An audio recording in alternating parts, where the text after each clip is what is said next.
Hello and welcome to the Holographic Podcast. I'm your host, Tony D, and I'm joined by my co-host, Kyle, the salty dog. Welcome, Kyle. How are Hello, you? Tony. Hello, Kyle. How you feeling, man?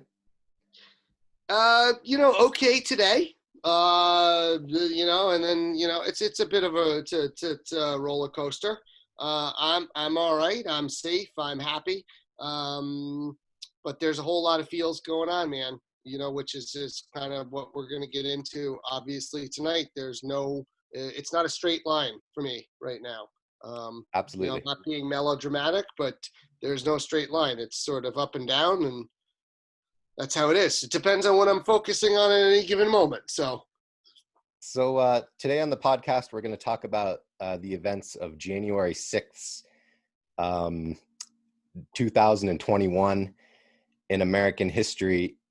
Just real quick, basically what happened was some extremists stormed and entered the United States Capitol. It's a very interesting, frightening, and historic event. And so I want to talk about it. We're just going to get right into it and talk about it. Those of you who are familiar with the show, are fans of the show, know the show, all, 5 of you or whatever, thank you. But you know that, I like to talk about, me and Kyle, we like to talk about things that are important to us. We like to talk about abstract things.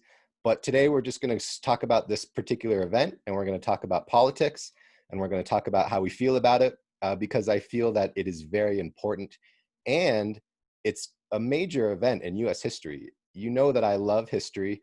Kyle loves history. History is so important. And so in the future, if someone's listening to this, this is going to be a really, really important event. And I think a lot of people need to talk about it. There needs to be a lot of discussion. So we're going to join the discussion.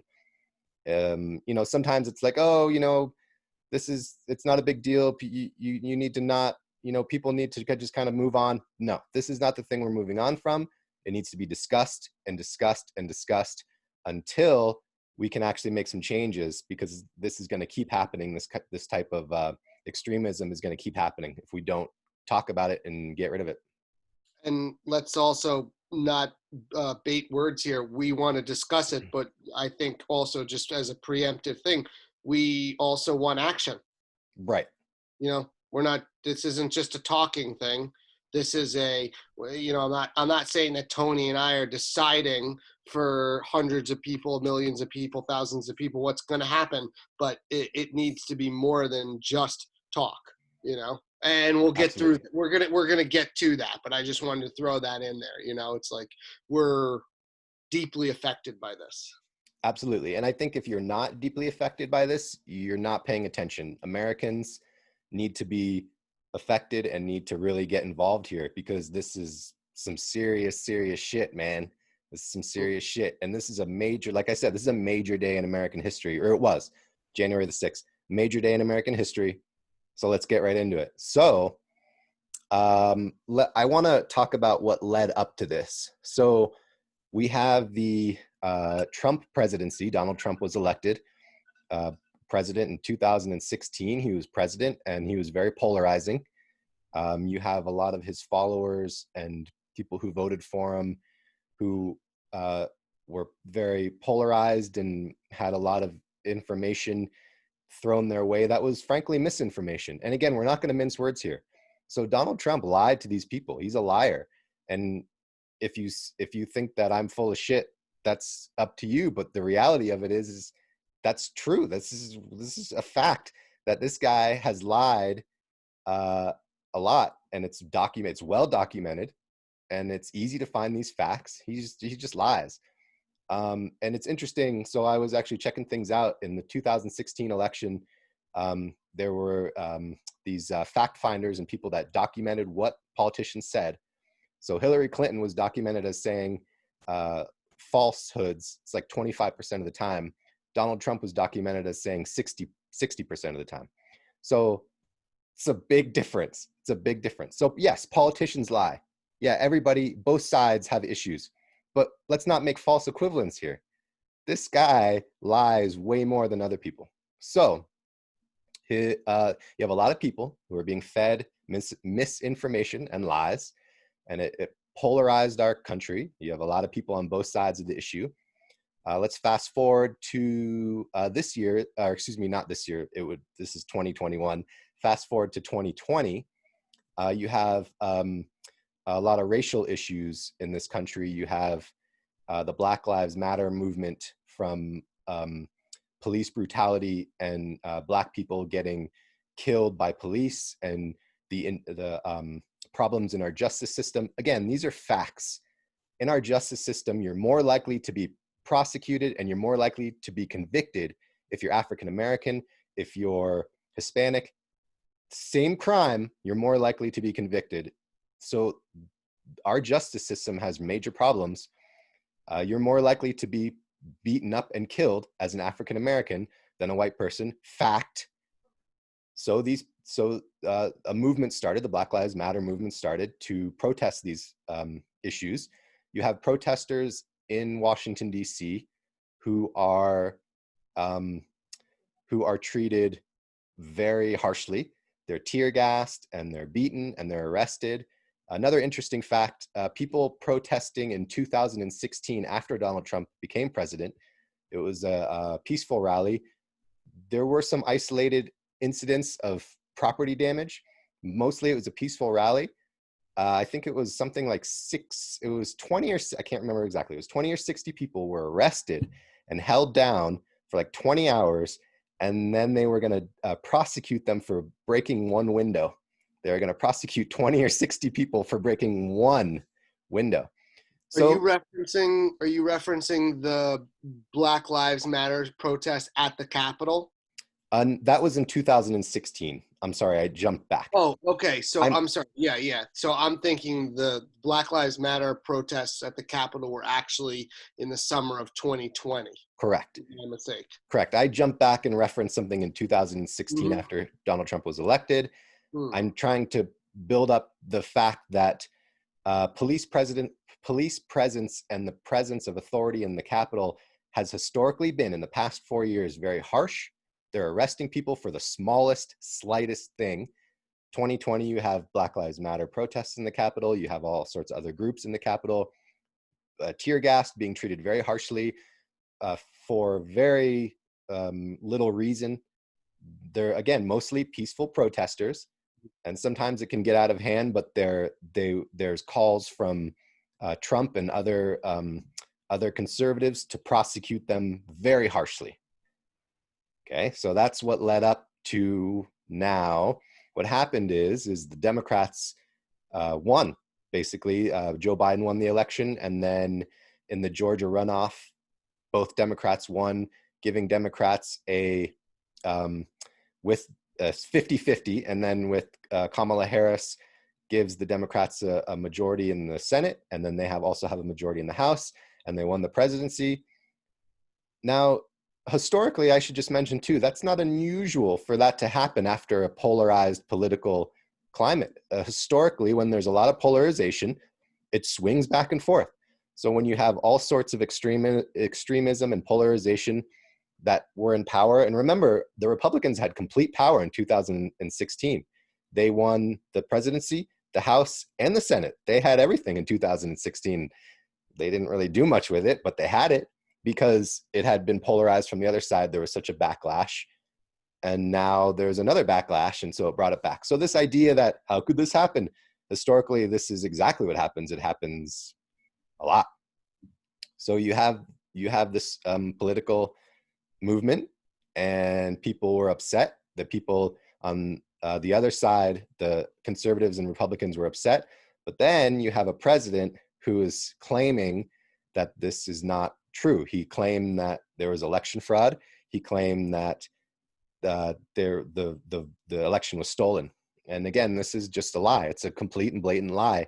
And there's really no real debate about it. The Republican election officials, Republican secretaries of state in the states, the conservative Supreme Court justices and judges have all said, no, this is complete horse kooky. This is complete lie.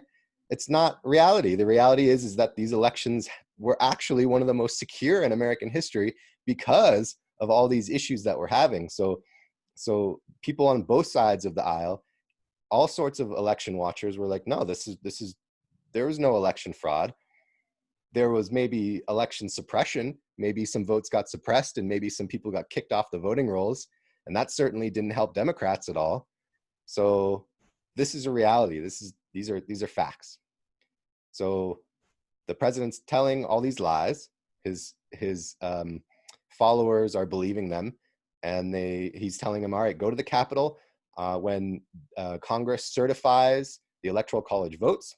It's going to make Joe Biden president. Let's go to the Capitol. They're all like, yeah, let's go, and we're going to protest. Fine. You want to go and you want to protest? That's your right as an American. We should all have the right to go and protest and have freedom of speech on the street. And notice I said that because freedom of speech means that you're allowed to go on any street corner and say what you want. When it comes to a business or when it comes to a social media platform, that's not, the lines are very blurry. There's if you say things that are dangerous and hurtful and destructive, business and social media platforms have in the past and currently have every right to kick you off. But you're allowed to go to the street and say whatever you want. They went to the street, Washington, D.C.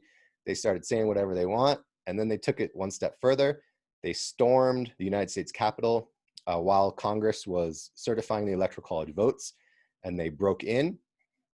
They broke through security, who have, for the past year, been extremely tight and harsh, and for some reason now we're extremely loose and forgiving. They let these guys break in. These guys broke in, and they trashed the Capitol building. Basically, I mean, they did some very weird and nasty stuff.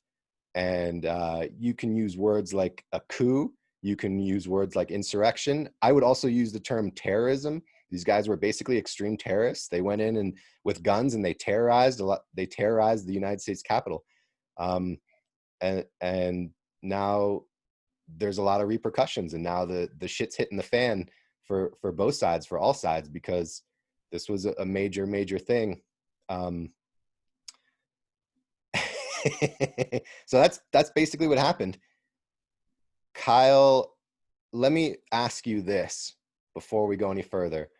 What do you think the national response would have been if the exact same actions happened, but those people were brown and were wearing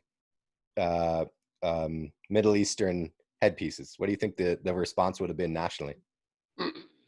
Well, I mean, I think, Tony, there's zero doubt in my mind. I mean, I can't predict, obviously, being completely objective. It's not really a thing to say, well, this absolutely would have happened. But in my mind, there's zero doubt. And I'm using the powers of looking at history and looking at, like you referenced, the previous responses by law enforcement to protesters on Capitol grounds, specifically protesters of, well, they were all different colors, but they were Black Lives Matter protesters. So therefore there were several, mostly maybe even, I don't know if it was, I think a majority. I don't know if it was a majority, but there was a lot of Black and brown people there. So looking at that, it's sort of clear to me. Let me take that back. It's not sort of clear. It's crystal clear to me, because we're not mincing words here, that it would have been a completely different story. There would have been probably some immediate casualties. Even if perhaps that was not the case, there would have been an immediate widespread series of injuries, because the numbers, if they had responded to this protest, let's just call it a protest right now, the same way they responded to previous protests, there would have been a line of stormtrooper style National Guardsmen and or police in front of the Capitol grounds, surrounding the Capitol grounds, that were ready to use force in an immediate and extreme fashion with very little provocation. And in looking at what happened this past week, it was the opposite. It was a very light force that were reluctant to use force, and if and when they did use force, it was only when their hands were in fact forced to do it.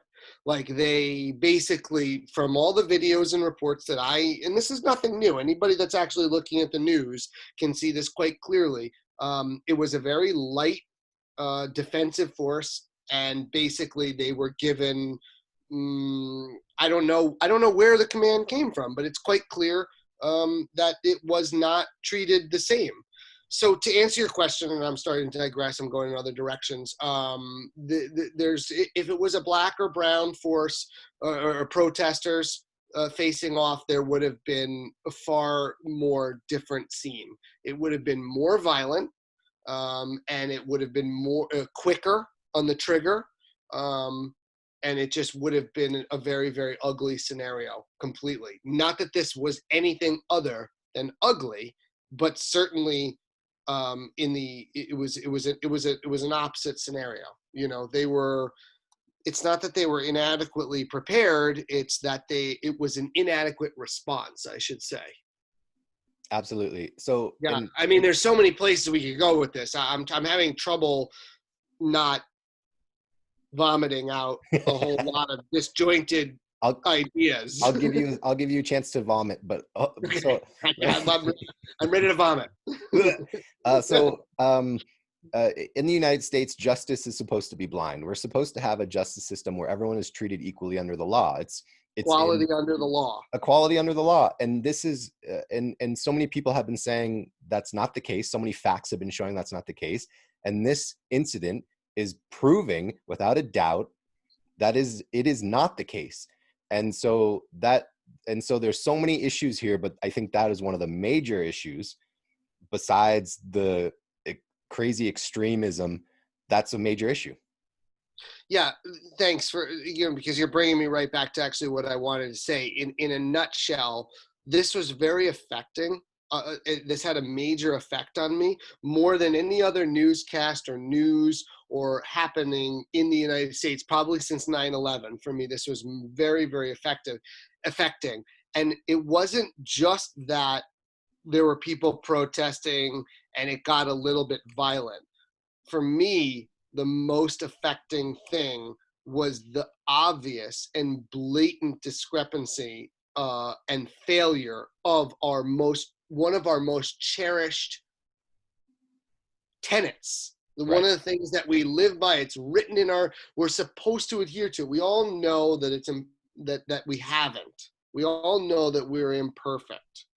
But this was for the entire world to see, an egregious, open, out there example on display for the world to see, an example of how inequality rules here in the United States in 2021. And that to me was the most effective. I started hitting that up on my posts immediately. There was the protests, and I understood that, and that was very disturbing. But when I saw how it folded out, how it went down, and it was clearly a lack of, there was something missing. I can't, it wasn't on the parts of the individual officers, it was on the parts of leadership, or it was a failure of coordination, or it was multiple failures, but it was quite clear that equality under the law got completely shunted right off to the side, and it basically became a bygone thing. It was no longer part of American society at that moment. Equality under the law did not exist. Yeah. And that to me was the most affected. I was the most affected by that, more than anything else. I could not believe what I was seeing because of what we have been through, Tony. Right. We have seen this for 4 years. We've seen protests and we've seen police brutality, and there was all sorts of issues along those lines. And here was another example where I said, okay, well, there's going to be some skulls that get cracked, and those skulls didn't get cracked. Right. And that was the part that I was saying to myself, I just couldn't believe that it unfolded the way it did. And I was very affected by it. And what's happening now that, there have been repercussions. They're the feds are basically arresting people who are involved in this. So there are going to be repercussions for these people, and the social media is finding them and they're losing their jobs. So there are going to be repercussions for some of these extremists that trashed the Capitol. Some of them, but and let me be clear here too. I'm not saying that I wanted to see skulls smashed. I think Kyle's on the same page. We're not saying we wanted to see skulls smashed. We thought they might be because of how other people were treated, but we're not saying we want. And I saw a meme that said this, so I don't know. Many of you may have seen this meme. It basically said, we're not saying we want their skulls to be smashed. We're saying we want ours to not be smashed. We want the same type of treatment as the white extremists get. The black extremists should get the same treatment that white extremists get. So if you don't smash the white extremist skulls, you shouldn't smash the black extremist skulls either. And that is how America should work. So that's what we're saying. We're not saying go in and destroy them. We're saying please don't destroy other protesters as well. But it was shocking. That's interesting because I mean, I'm fully on board with that. But what if it doesn't happen in that order? What if it happens in this order? I don't actually feel bad. Okay, so I'm not saying I want more violence, but considering the fact that you can't go backwards in time, right? Okay, and they smashed the black skulls, okay, then you know what? I'm not afraid to say that they should have smashed white skulls too. I mean, that's a valid point, and I think that's completely natural and valid to think that way, and I think that a lot of us were expecting that, and I don't think that when you have a polarization like that, that's normal. And I'm trying to be objective, and I'm trying to explain it for people listening. But right. we have these human emotions, and we have to pick sides. We've said it on the show before. You have to pick sides politically. You have to pick sides to make sure you're doing what's right. You can't stand in the middle and say, oh, it's no big deal. Both sides have a valid point. No, both sides do not have a valid point. When you're fighting for equality to not be smashed from police, that is valid. When you're fighting for a lie about election fraud that didn't happen, that is not valid. So it's okay a lie that's been thoroughly debunked numerous times. I mean, let's face it, we all suffered through this horror of the last month. You know what I mean? Or what was it? Yeah, it was about a month. Or when was election? It was early mid-November or something like that. Early November. Yeah, more than a month. 2 months. So we've been dealing with it. He tried the lawsuits. He got the people on his sides. He knew that he was going to have some of these crazies in the Electoral College going up there and deciding to say, against all reasonable judgment, just because they were part of this crazy cult of personality, they were going to go up there and sort of brandish themselves as sort of, supporters of his cause. That all happened. And it still got debunked and pushed down the line and pushed down. So finally, here we are on election day, and it got to a point where they doubled down, and now we're dealing with something that there's zero truth to hold on to. They have absolutely no moral or solid ground to stand on with any of it. Yeah. Unless in fact they still, and that would actually be okay if they decided to exercise their constitutional right to stand outside the ground and wave their banners and boo and jeer and do all this other stuff. That's totally fine. But when it comes to fomenting violence, you know, or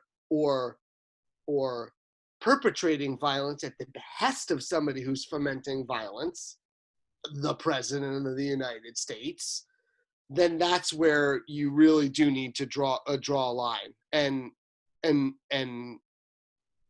that's what we're trying. That's what the fact that people are having difficulty doing that is another thing that I'm really having trouble, you know, glomming onto, is that there's still people that are saying, well, you know, they have a case, or it's their right to do this, or, you know, let's hear it from all sides. It's like that's gone. That's gone. The times for that is gone, you know? And I think that a lot of international observers, a lot of people who look at the facts can see the hypocrisy of the extreme American right on full display, because they've been saying, hey, you can't do this sort of thing. Hey, these protesters need to be smashed. Hey, we're the party of law and order. Hey, you have to abide by these judges that we, these dozens of Republican judges. All this stuff they've been saying for the past 4 years and they threw out the window. Is on full display for the international community to see, and so it's just crystal clear here. We have a, I'm me, like I'm like, oh, the universe is objective, and what is up and what is down.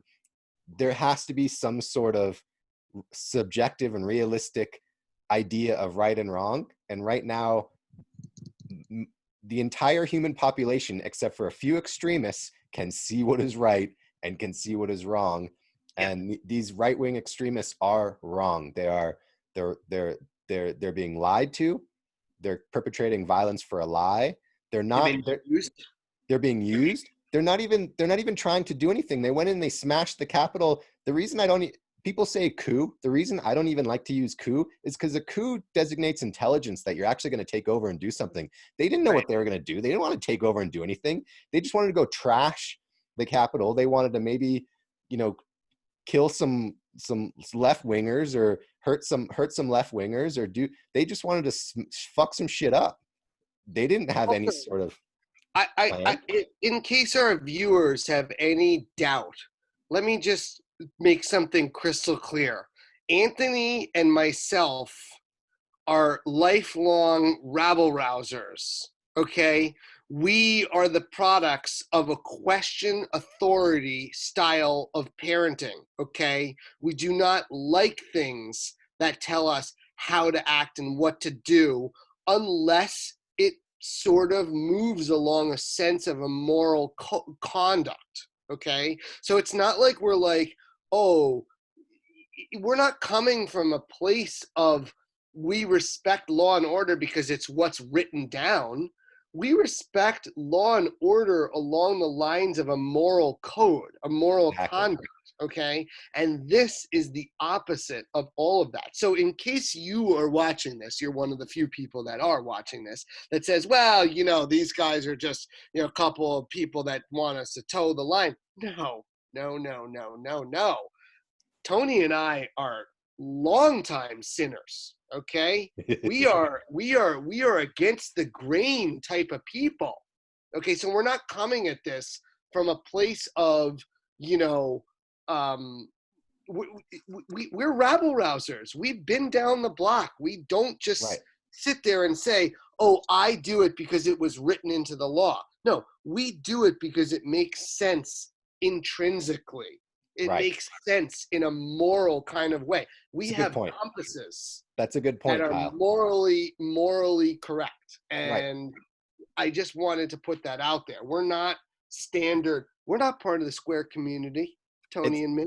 That's a good point, Kyle. And it's about false equivalencies. It's about saying, oh, well, I thought the left was into revolution no, we're into justice. It's about justice. It's about what's right and what's just. So again, I made the point, it's just and right to rebel when the authorities are smashing your skulls in for the only reason that you're a particular minority. That is a just cause to rebel. It is not a just cause to rebel if you are white and you are privileged and you are fed a lie. That is not a just cause to rebel. So it's like in Star Wars, you have the rebels and you have the Imperials who are in charge. The rebels are fighting against the Imperials. They had a pretty good just cause. If some of the stormtroopers turned around and said, yeah, we're going to rebel against the rebels, I'm sorry, it's a false equivalency. You can't rebel against the rebellion. It's the rebellion that's rebellion. You're the fucking man. So these right-wing extremists, you're the stormtroopers. You're the freaking empire. You can't go rebel against the empire. It's your empire. You are in charge. You get everything. It's frustrating. It's very frustrating. And, I've been having this discussion with people, mostly on social media, a couple of times in person.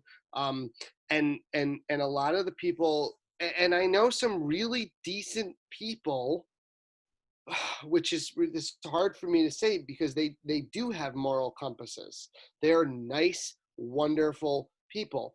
But somehow they were unable to analyze the information coming through over the course of the summer. And they looked at the Black Lives Matter protests and the Antifa people and some of the riots in Portland and New York.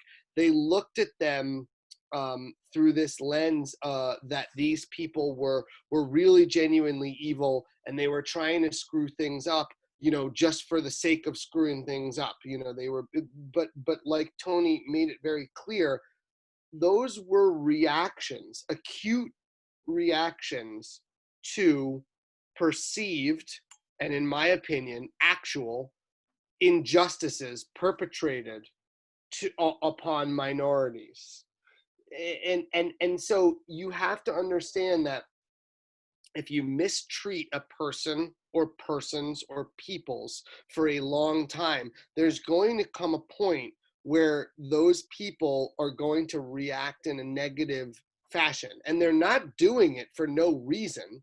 They're doing it because of a built up weeks, months, years, centuries, eras of oppression, death, destruction, and inequality. So it's no surprise that if you back an animal into a corner, it's going to bear its fangs. That is the difference between, and this is what I was saying, I've been trying to sort of create these two different scenarios. People are like, well, law and order is law and order. You cannot riot, you cannot loot, you cannot do this. Well, I agree with you. Rioting and looting is not really productive behavior. But like I said, if you back an animal into a corner and you give it nothing but pain and torture, it is going to take a defensive stance and at some point is going to lash out. Now you compare that to the current goings on where you can't call these people backed into a corner. They had a candidate that lost through legal channels and so on and so forth. So it's not the same thing. They haven't been systematically oppressed. They have not been systematically murdered or tortured in any way. And so it's a completely different scenario. And I've been trying to fight that sort of with logic all summer. And it still is something, I mean, I'm wringing my hands as I speak because it's so difficult for me to understand how there can still be people that don't see the difference between those two scenarios. Okay. And then there's people that would say, oh, George Floyd was a criminal. Be that as it may, he was just yet another in a long line of people who were not acting in a criminal fashion at the moment that they decide that it was decided by fate that they died. So therein lies the difference between the two scenarios.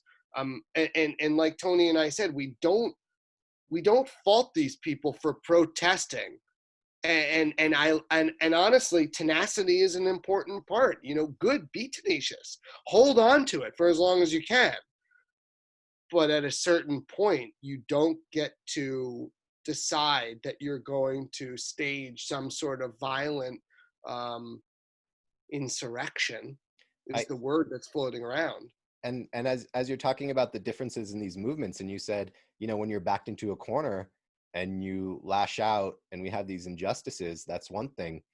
But this particular incident at the Capitol, it's interesting because these people protesting, the cops were, the authorities there were just like, do whatever you want. So it's not like they were tear gassed and moved into a corner and said, all right, you must disperse.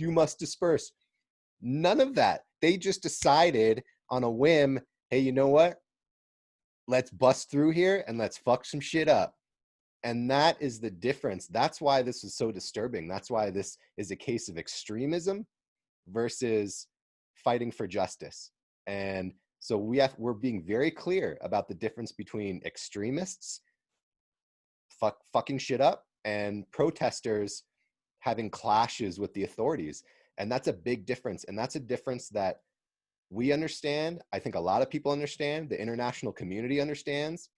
More Americans need to understand this, and more people need to understand this. So I hope that some more Americans do understand after this incident, when they see this with their own eyes, they see that big difference. And I think that's, for me, like Kyle was saying, that injustice was affected him. And that was the same for me. Like, my grandmother used to work in the Capitol. I was actually born in Washington, D.C. My grandmother worked I was born in Washington, D.C. My grandmother worked as a bureaucrat. My grandmother was in the government for a long, long time. She was, she did a lot of, people are like, bureaucrats are horrible. No, they're not. Bureaucrats try to make our system work. You're confusing with partisan extreme parts of high-end politicians. Most bureaucrats work hard to make sure that things get run right. And that's what my grandmother did. She worked hard to make sure things were ran correctly. She worked in the government. Trying to get paid, man. Trying to get paid. My parents were at her house in Washington, D.C., and I popped out and I was born in Washington, D.C. I did not know that. For other people whose grandmother worked in the government, and you have these extremists busting in, trying to mess things up for no other reason than to hurt people with no clear idea of what they even know, it's frightening. That's kind of what affected me. I was like, thank goodness my grandmother isn't working there. She's not with us anymore. Thank goodness she wasn't working there. It would have broken her heart to see these extremists bust into the U.S. Capitol just to mess it up. Frankly, just to mess it up. To terrorize. It broke a lot of hearts. I can tell you that. Yeah, absolutely. I have friends from high school, that have lived and made their lives in D.C. and they were very, very affected by this whole thing. Mm-hmm. The Capitol building has always stood as some sort of bastion of hope and democracy and all these other things. And again, this is taking in all the little grains of salt and the caveats that sort of say, yes, we're an imperfect and flawed nation, and all. We know all that. We're not going down that road right now. But this was something very, very different. This was something that should not have been allowed to happen. And actually, Tony, you might be transitioning to getting ready to talk about this. I was hoping you are, but I feel like we need to talk about the response and or lack thereof, because that is another that dovetails into what we were so affected by, and it may in fact be one of the worst parts of this whole thing. So I don't know if we're ready for that, or if you wanted to do that, or if you had planned on do that, but we can't conclude the show without talking about our responses to that. I wanted to say one more thing before we transition to that. Absolutely. Is, I had in my head, because I've been hearing a lot of politicians say, these people messed up the people's house. They messed up the people's house. And so in my head, as Kyle mentioned earlier, we are rabble-rousers, we're revolutionaries. And so in my head, I'm going, well, this hasn't been the people's house for a long time. It's kind of the corporation's house. It's like it's the man's house. It's the people who call the shots with a lot of money. It's actually their house. It hasn't really been the people's house. But that being said, this particular incident, this was the one time that these politicians were actually doing something for the people. What they were doing was they were counting votes from the states to elect a president. This is one of the few times in Congress where they weren't making a law because of high money. One of the few times there was no monetary interest in this particular congressional action. They were counting votes. It was one of the very few times where it actually was of something working for the people. And this is when these guys chose to break in and fuck some shit up. This is how hypocritical and moronic this little insurrection was. That's why it's so affecting, is like, you moron. Why didn't you break in when they're about to pass a law that says corporations are people and can do whatever they want? Why didn't you break in then? You break in when they're counting votes for the people? Idiots. God. That's a good point, Tony. That's a very good point. Shit, man. God damn it. Shit, man. So frustrating. So you have these guys, they go in. We're seeing video of this now where they're stealing stuff. They're breaking into congressional offices. They're smearing shit on the wall, apparently. They're, I heard this, I don't know. A couple of them died. Apparently one of them tased themselves in the balls and died from a heart attack. Which is awesome. One of them, a police officer, a Capitol Police, was smashed in the skull and he died. So you have a couple deaths. This is some serious shit. You have them breaking into offices, computer access to, sensitive information. So you have some real serious stuff that in most days, with if this happened with any other group, like, they would be tried and sent to Gitmo, Guantanamo Bay, treated as terrorists. I mean, there would have been some serious shit go down. So then what happened to these guys? They let them walk out, basically, and said, oh man, that was crazy. Okay, see you later. Good luck. Bye. Yeah. I mean, the consequences for this were ridiculously I don't know what to say. Ridiculous, frankly. Yeah, there's that, and we can talk about that more. One of the things I wanted to say, or one of the things that I'm most bothered by, is that this was it wasn't that it could be prevented, because we all saw it happening, and you probably remember Dean, our friend Dean Zorn, up here. I see him on social media. Dean, I got to give kudos to Dean. He's been stepping up. He's a very intelligent man, and I respect his opinion greatly. And he said it perfectly when other people tried to come to sort of like the defense and say, well, and this was an official response, it was an unofficial response. Well, this happened because, we didn't really expect the numbers, or we weren't sure how big it was going to get, or we didn't really think that they were going to do what they did, or we wanted to, this is my favorite I read, we wanted to avoid the optics of a National Guard in front of the Capitol. We wanted to avoid the optics of it. Oh, really? Oh, you wanted to avoid the optics of it? Well, what about the last fucking few years when you didn't give a shit about optics, when you decided to have stormtroopers masked up, fully armed on the Capitol Police for a handful, a lot of whatever of protesters that were protesting racial injustice? And we already covered the idea that, in our opinion, and let's face it, in reality, there's moral ground to stand on with one protest versus this one. But avoiding the optics, all this other stuff, Dean said, and it's funny too, because I have to keep my brain, because I go off on these tangents. Dean said, even a schlub like myself, all the way up here in northern Vermont, could tell 4 fucking weeks ago that this was going to be a big deal. Yeah. And he's not alone.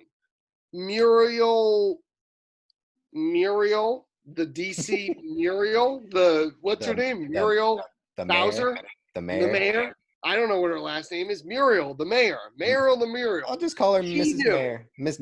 Mayor, Miss Miss Mayor. Mayor. She knew. Okay. We knew. She knew. The Pentagon it was actually approved, but somehow, some way, it wasn't actually the trigger. Light off, light on, light off, light on. The light didn't come on. Okay, so there was electricity and they had the lamp, but they didn't turn the fucking light on. And I want to know why. I want to know why they I'll tell didn't you do why. it. Because if they did it, we'll okay, yeah. I want you to tell me why, because I need somebody to tell me why. But if they did it, it would have been rough and tough, and it would have been difficult, and there would have been skirmishes, and who knows, maybe there would have even been more deaths. It's quite possible there might have been more deaths. I don't know. I'm not ready to go down that road. What I know is if they had an adequate defense force, if they had listened to the intelligence that was given to them, the scenario would have at the very least been that the Capitol building wouldn't have been invaded and taken over by a bunch of fucking crazy white people who were off their rockers. Absolutely. And I want to know where that failure came from. I think it's first of all, I think that it wasn't a failure. I think it was a conscious effort. So I think that when they say like, oh, well, there was this issue and this issue, that's all bullshit. And Kyle and I have been swearing a lot on this episode because you know what? We're a little riled up. We're a little, you know, there's got to be consequences. These people got riled up. And guess what? Now the rest of us are riled up too. 80s movies wisdom. You really think I ought to swear? Yes, George. God damn it, George. Swear. Swear. A little Back to the Future there. Nice, Kyle. That's exactly what we're doing. We're a little riled up. But so to your point, like where was the failure? And I'm saying it was a fairly conscious effort. But here let me just put this scenario out. Here's what should have happened. There should have been a buttload of authorities in front of the Capitol building and saying, hey, you know what? You guys are out of control. You guys need to take a step back. And I bet you that if that happened, that those crazy extremists would have been like, all right, we're not gonna get into a firefight with the cops. You know, there's a bunch of you and there's a bunch of us. We have a standoff. And it would have been there, like you said, there may have been some violence. I personally think there would have been less violence. I think there just would have been a standoff if the authorities had put their foot down and said, no, you're not getting in here. You're not acting like this. But that's not what happened. The authorities said, do whatever you want. And in my opinion, and a lot of people, on media, you're seeing this, it's because the authorities are infiltrated by white supremacists. They're infiltrated by people who are extreme, who are extremists. The people in charge, who are put in charge by the president, who are put in charge by these appointees that a lot of them don't have any sort of background or clearance. And they're saying, do whatever you want. You have a few people at the top who have their heads up their asses and are basically white supremacists and are letting these other white supremacist extremists do whatever they want. It's important that we say this. It's important that we understand this. It's important that we realize this as a country, that right now, a lot of the people at the top are basically white supremacists who are nasty extremists. It's time to get rid of them. So I think it was a conscious effort by these people to let these extremists do whatever they want. If there was a Venn diagram, and on one side you had sort of white supremacist type people, and on the other side you had police type people, and then maybe a third, military, there would be a large central part in the middle where they all come together. And that confused the fuck out of things in this particular scenario. As a matter of fact, it might be that Venn diagram, those sort of mixing of things, that actually made this happen. Because if that were not the case, if, for example, there wasn't those overlaps between police, military, and traditional conservative white supremacist, whatever you want to call it, all of those things, mixed in together. That, if there was not that mixture, then the police response, the National Guard response, would have been 100% objective and effective, and they would have squelched that whole thing. And they didn't, because for whatever reason there was an alignment. Was it tacit? Was it premeditated? Was it any of those things? Yes, it was. It was all of those things put together. In what percentages, in what extremes, I don't know. But it's quite clear in reviewing the evidence, in reviewing, and we're not, Tony and I are not a court of law. Okay, I don't have 8 screens in front of me and affidavits from this and affidavits from that and all this other stuff. But you really have to be somewhat blind to not see some sort of alignment, between those types of people, and understanding that may in fact have been the single greatest factor in why this was allowed to happen. And that is deeply, deeply disturbing, and that's something that we are going to have to really, really throw the carpet off of it, like shine light on it, you know what I mean, like rats in the fucking pantry. It is time to expose this whole idea, because that is not, those aren't the tenets of America. You know what I mean? I don't, and there was all sorts of I'm going a little bit, I'm not going anywhere crazy because it happened. I'm not crazy. They're crazy. There was a man who is right there with an Auschwitz sweatshirt on. Did anybody see the Auschwitz guy? Yeah, I saw a fucking Auschwitz sweatshirt. So for any fools out there, white supremacy, I mean, that's going a little too far. This fucking guy's wearing an Auschwitz sweatshirt, you morons. Yeah. You don't think he's a white supremacist? Give me a fucking break. Are you kidding me? Sorry. They're out in the open. Yeah. It's time to call a spade a spade. It's time to fucking draw the line. It is time. If it walks like a fucking duck and it quacks like a duck, it's a fucking white supremacist, man. So, let's I want to talk about Yes, Kyle. Yes, Kyle. Let's calm down. Let's just take a. No, I'm fine. Let's just. Hey, calmer than you are, dude. Calmer than you are. I know. Calmer than you are. What do you want to talk about? I want to talk about moving forward a little bit.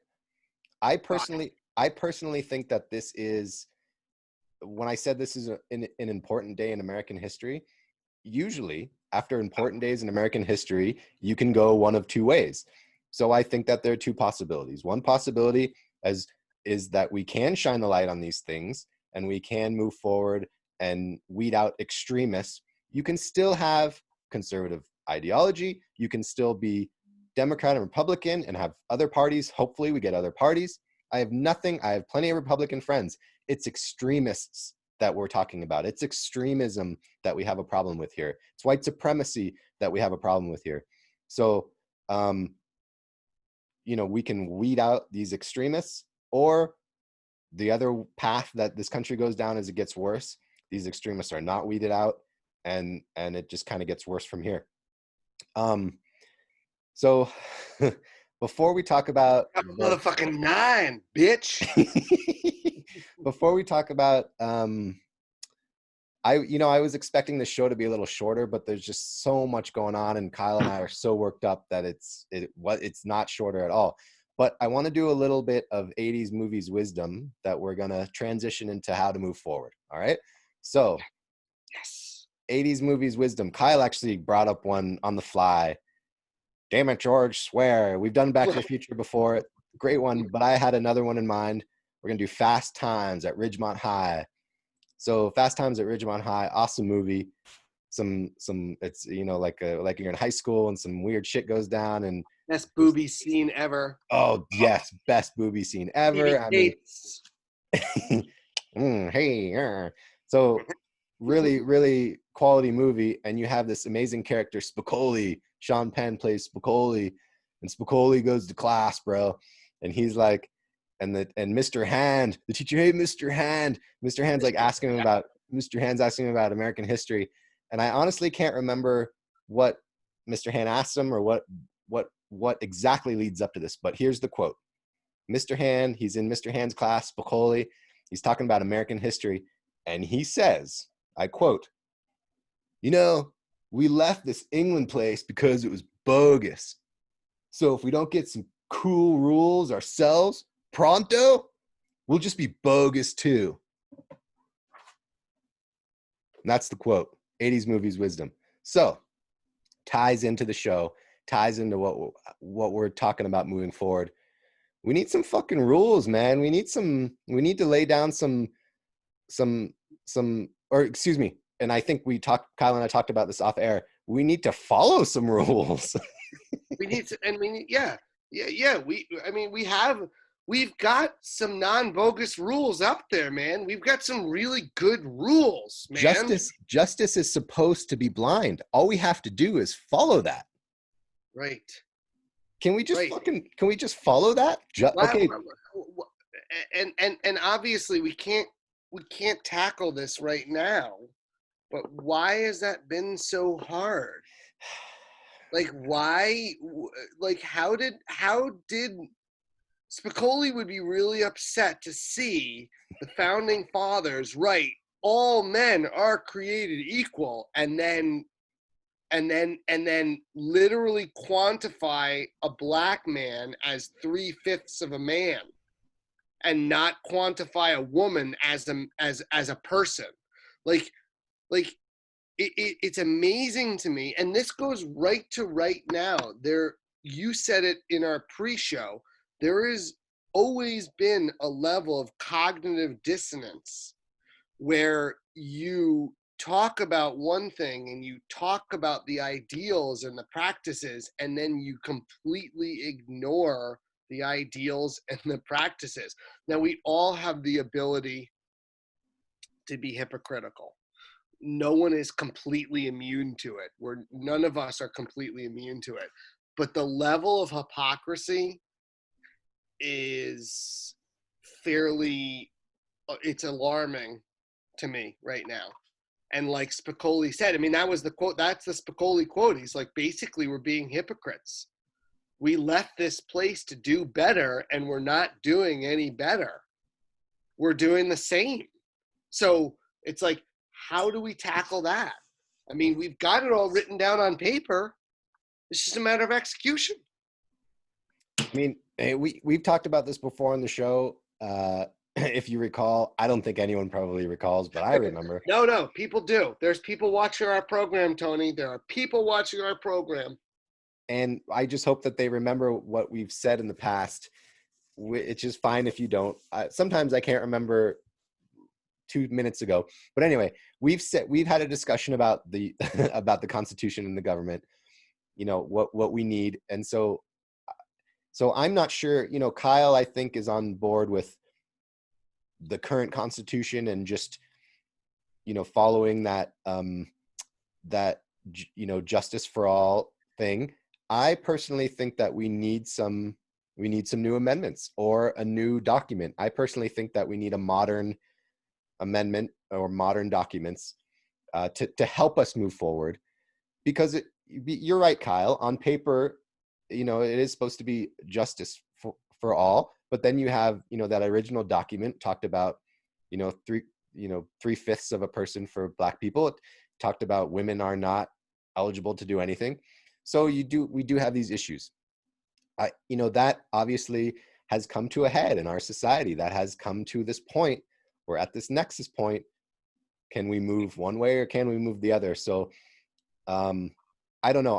I feel like sometimes, like I say on the show, I'm like, man, if everybody just like is cool to each other and like does right, we're just going to move in the right direction. But in this particular case, that's just not going to cut it. We need some leaders to hold people accountable. We need to hold our leaders accountable. We need our leaders to make some tough real choices and tough real actions to move this country forward, to move society forward. And if those real tough actions don't happen, I don't think that individually we're going to be able to get out of this. I think these extremists are a major force now. They've been lied to, and they've been hopped up on this propaganda for a while, and they have a lot of power, not just in the government, not just in the police, but on social media, even though we're seeing that's getting kind of checked right now. But it's some crazy shit, and I think that we need some real leadership here to actually step in and say, yeah, this is a real problem. Let's do something about it. Yeah, and not to go totally crazy, but channeling a little bit of Tony Senior. Fucking revolution, man. I'm telling you what, like, there's parts of me, like, I don't fully agree all the time, but sometimes I do, man. Sometimes I know that it's true. There's no way we're going to be able to make it happen. I mean, the people that stormed the people that did this to the Capitol, they're misguided, and they're wrong on a deep level, a very deep level. But and we've gone over this before, as Miyagi says, there are no bad student, only bad teacher. And so I'm not giving anybody a pass, because I don't believe in that. Like, these people need to be held accountable for their actions.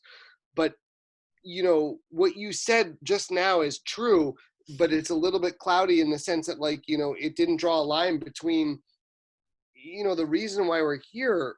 Part of the reason why we're here is because of this crazy scenario that's led us to sort of have this sort of have and have not scenario, this have and have not society.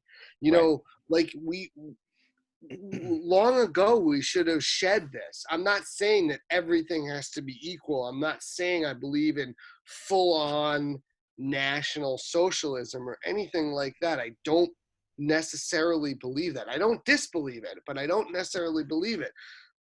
But, we're going to have to wrest the system, WREST. We're going to have to wrestle the system away from these people that are perpetuating, and they're quite happy with this. At least a few of them are. They might sort of pretend, they're clutching their pearls. They're saying, oh my God, can you believe it? But they're very, very comfortable, and everything is okay for them. And everything is not okay for us. You know what I mean? You're all right. I'm all right. You're a dutiful employee, and I am as well. But the system is not working in the way it should. It's not an ecosystem. It's a failing system. You know what I mean? There is no harmoniousness here. You know what I mean? It's like Darwinism is fine to a degree, but this isn't Darwinism. We're not nature. This is society. Society is not nature. There's a difference there. It takes some real thought, some real effort. You know what I mean? Sorry.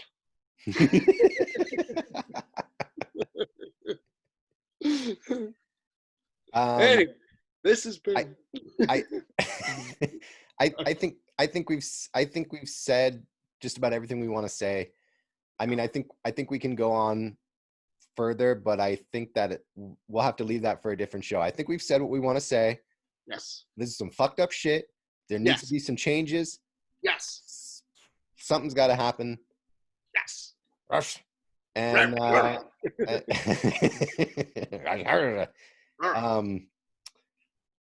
Blazing Saddles guy? Yeah, yes. That's it. Nice. You do that well. I recognize that. Kyle was channeling Blazing Saddles. We'll talk about that movie another time. But indeed, everybody out there, stay safe and stay cool, and don't take this lightly. Think about this, and let's hold our leaders accountable. Let's hold our society accountable. I don't know what else to say. I don't know what else to do. I think that's fair, Tony. I think that's reasonable. Let's use our moral compasses. You know what I mean, as best we can. I I was going to say something silly like, "Whoa, we're all in this together," which we are. And that's true. We are all in this together. But yeah, like Tony says, let's try and learn from it. Yeah. Let's take a deep analysis. This has been a tough time, and it will continue to be difficult. But we're gonna get through it somehow. We'll do it. We'll do it to you. We'll do it to it. We'll do it to you, Kyle. I think we're Kyle and I are starting to fade here. We're starting to go a little crazy. This is a hey, I said it before. This is an important day in American history. It's going to be an infamous day in American history. Infamous. So it's a emotional thing. It's a difficult thing. We said what we wanted to say. It's on tape. It's in the cloud or whatever. So I thank you for listening, and thanks for joining us.